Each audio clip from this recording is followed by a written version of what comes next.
Hi, One Best SBR Videos. I'm Peter Loshak. It's Friday before Week 13 in the NFL. We are talking with professional sports bettor Ted Savratsky, a.k.a. Teddy Covers. We're just going to go through our usual Friday rundown of the NFL card. Teddy Covers, the first game I want to ask you about, dying to get your opinion here on, is KC at Oakland. Now, I previewed this game with a handicapper earlier in the week, and we got in a huge fight on camera, a massive fight. He said he loved KC. I said he's crazy. I said I loved Oakland. Then he came back at me with he's the professional handicapper. I was like, well, I don't professional handicapper. I loved Oakland. They shouldn't be a home dog here. He stuck to his guns. And then I do another NFL rundown with another professional handicapper. He also identified KC as a side that he particularly likes this week. That started getting me thinking, feeling a little bit nervous. Teddy Covers, KC at Oakland. What's your take on that matchup? Now, first of all, why would you be nervous? Because you have a disagreement with someone about a game. Well, if we because all had my the general same... assumption, if I disagree with someone, is that they're right and I'm wrong. In that case, I'll try to disagree with you more often. Yeah.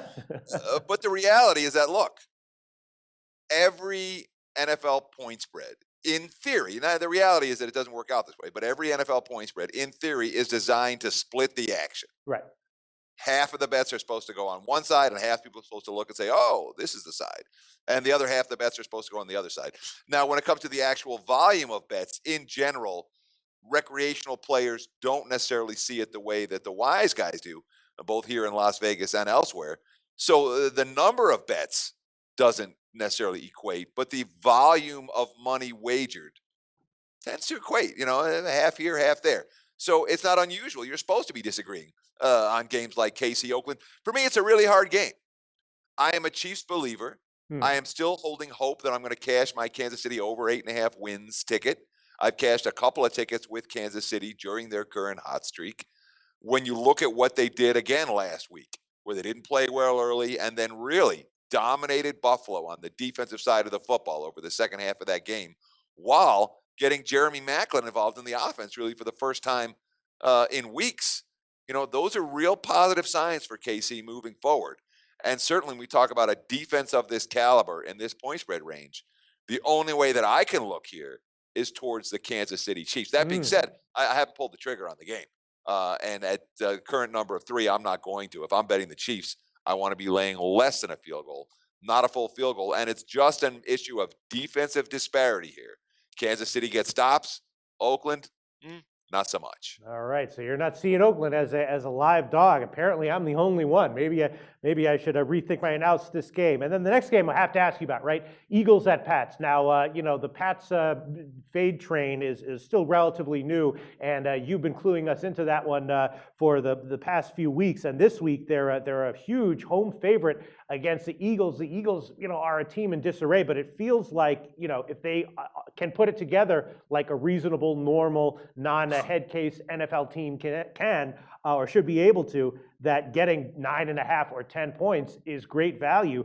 Do you think that the Eagles are a great bet against the Pats this week? I don't want any part of Philadelphia. Okay. I mean, not even a little bit, not even maybe. And I understand that New England's offense is a shell of what it was even a month ago. But let's talk about two basic concepts here. One is that you have a bad team on the road in a very difficult environment in Foxborough, and this team has shown a bunch of quit. Right. Philly quit last week. They quit the week before. Okay, might get Sam Bradford back here. I don't care. Sam Bradford's not a whole lot better than Mark Sanchez, as we've found out. But when you have a team that's taking punches and they're not counter-punching, that raises big red flags for me when you go into a place like Foxborough. The other issue is that I know the Patriots are riddled with injuries, but I also know that you don't hear the type of quotes that we heard from Tom Brady and Bill Belichick very often last week. Right. We're really angry quotes, where we just got jobbed quotes. And they did get jobbed. That worked in my, bank error in my favor. I cashed a big ticket on Denver last Sunday night. But the bottom line is I would expect a very focused Patriots team here. It's New England or nothing. If I'm playing, I'm laying. All right, and then I have to ask you about the Carolina Panthers, cashing all year long, week in and week out. anyone who was on that train from week one is filthy rich right now. Not just a little bit rich, but filthy rich. And here in week 13, 7-point road favorite against the Saints. The Saints came back from their bye last week. The offense really stalled out. No NFL team is as bad as they look at their worst. So, we can assume the Saints are significantly better than they were last week. The Panthers, though, cashing every week almost, and wondering if they're a good bet again this week. I like Carolina in a teaser this week. And again, we haven't talked a lot about teaser strategy, but believe me, the professional bettors here in Las Vegas and across the world bet teasers in the NFL on a weekly basis. And the key, or one of the keys, is crossing all the key numbers. So here's a 7-point favorite. You can tease them down to 1 on a standard 6-point teaser, and you're crossing the key numbers of 7, 6, 4, and 3.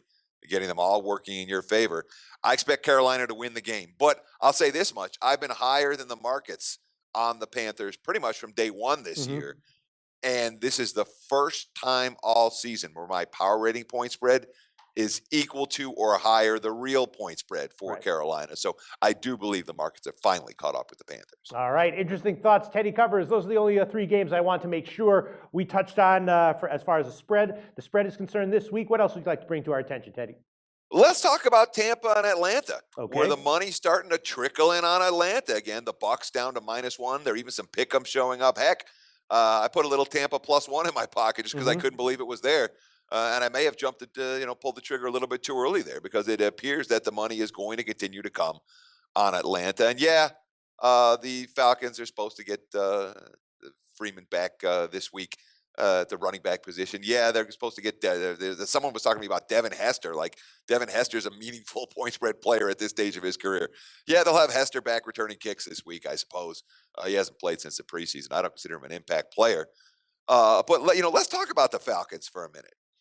If Atlanta's last 6 games were their first 6 games, we'd be talking about the Falcons as one of the 2 or 3 worst teams in the NFL. We really would. Think about it. They went 4-12 2 years ago. They went 6-10 last year. If they'd have come out and gone 1-5 against this schedule, the only win coming against Tennessee by a field goal, we'd be talking about Atlanta as an absolute bottom feeder. But what happened? Well, this team won a bunch of games in September and early October, and they were coin flips. They had the pick 6 against the Redskins. They had the wild one against the Giants in the end. They had a rally against Philadelphia in week 1. They had a rally from behind against Dallas in week 3. They had all of these coin flip games that worked in their favor, and they left this team. They've been an overvalued commodity ever since. Atlanta's lost 7 straight against the number. Yeah. And generally, you think in those type of situations, the markets catch up. Haven't seen that with the Falcons. They continue to support Atlanta week after week. Not with my money. Let's take a look at Tampa and the pick'em price range. I think that might have something to do with the fact that just when you think of Atlanta, you think of like Matt Ryan and such a powerful, explosive offense that it's got to be in there somewhere. But even though we haven't seen it over the past bunch of weeks. All right, Teddy Covers, is that all from NFL Week 13? Well, we still have one more video to do. We got to talk about all the totals in NFL. That's right. We will get to totals right now. Thanks so much, Teddy. Pleasure's mine.